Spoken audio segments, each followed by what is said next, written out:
Utheru nĩ njĩra ĩmwe ya gũtigĩra kwĩna ũgima wa mwĩrĩ wa mũingĩ.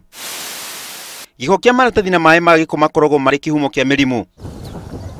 Mbica ĩrĩa ĩratũtũnga ĩronania ũrĩa aikari a Athi River magagĩtio nĩ gĩko kĩu kwa ihinda rĩu, ũndũ ũrĩa maugĩte nĩ ũmanogetie. Hata unaona kama hapa iko nabu. Ukienda pale Silota, kitu imekwama hapo. Ukienda pale nini hapa chini, hapa Njokuini, chabu imejaa hapo, hakuna kitu mtu amfanya. Tuko na shida nyingi, juu sasa hivi ukiona hapa kote kumejaa takataka huku. Tuna mahali wa kumwaga takataka. Nini mambo ya unga chana nayo. Hii uchafu hata mkiangalia vile mko hapa hivi, naona vibaya sana. Hii siji kama ni barabara, siji kama ni upande wa nini kutupa uchafu.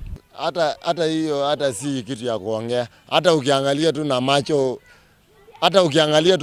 hata uweke tu uangalie uonyeshe, si utaona tu kipindupindu inazavuka wakati wote. Kwa sababu chafu iko kila mahali. To gĩko kĩa Mĩnyore tu kĩramanyarira, ona maĩ ma gĩko makoretwo makĩereha nginyagia mĩrango-inĩ ya nyumba ciao cia guikara na iria cia wonjoria. Hakuna si wale ndafanya kazi huku. Yote mimi kama ni fundi, wenye ploti wanahangaika sana hapa. Wakitafuta watu wa kufungua maploti, hakuna choo inaenda. Kila watu ukiangalia Mitaro inajaa, siwe nje imejaa, unaona vile chapu iko. Kuna hata plot zingine hapa ukienda hata uwezi pita. Ukiingia ndani uwezi kaa. Shida ni nini?